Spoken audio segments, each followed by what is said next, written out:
from Batsby.co.uk. Pleading the Fifth. Yesterday, a lone Muslim with a machete sang out "God is great" in Arabic, and the French police shot him dead. OK, he had to threaten them first, then continue to advance after he'd been issued a warning, but it's a step in the right direction. It turned out that he had also worn a fake suicide vest. Best guess, he was intent on suicide by cop. But hey, anyway, we can call them. Chanting Allah Akbar, literal translation oi oi savaloi, in a Parisian street might in future carry the death penalty, even if weapons aren't involved. Elsewhere, the mood music is less cheerful, with the twice-in-a-week suspension of a trade in Chinese stocks sending ripples through the fantastic money markets of the world. Fantastic because these are disconnected, made-up numbers in the ether, and it stretches the bounds of credulity to even begin to imagine counting it all. Maybe one day, not now, but one day, long after I'm gone, there could come a time when the pooling of monopoly money in ephemeral on-paper fortunes is consigned to history and wild trade reverts to one-on-one barter via the internet. But for now, the chances of us singing from the one song sheet seem as remote as ever. And who could write such music that all the world's voices could combine in unison? The days of the great composers came, sadly, long before the World Wide Web.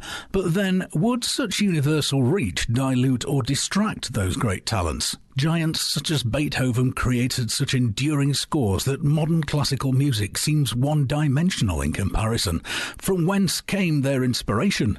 From divine? Yes, but that no longer holds humanity in the same way it once did. Beethoven suffered from great innovation after each of his major works, as if part of his soul had been stripped away and the muse deserted him. Following his Fourth Symphony, premiered in 1807, he spent several weeks deep in introspection, but being a mercurial soul, he would also embark on great bouts of ranting, and Heinrich, his faithful manservant, also took the brunt of it. His great Fifth Symphony, begun in 1804, but still incomplete, existed in fragments strewn about his study, and his frustrations tortured him. He had the main movements. If only he could now work out how to begin the piece. Heinrich had been a faithful retainer, but as 1807 dragged itself into 1808, his master's moods eventually became too much, and early in the new year he tendered his resignation. Ludwig was horrified. "Heinrich, whatever will I do without you? You've been my rock while I have floundered in stormy seas. You have been my faithful friend, a most efficient and versatile factotum, and more, so much more. Why, I owe my finest works to your inspiration." Heinrich was not to be deterred. He replied, "My master is surely jesting. What, a genius like him, who has already written 4 of the most divine symphonies ever to grace the ear, the great Ludwig van Beethoven, inspired by a tuneless clod like me?" Beethoven looked distraught as Heinrich continued, "That's the funniest thing I've heard."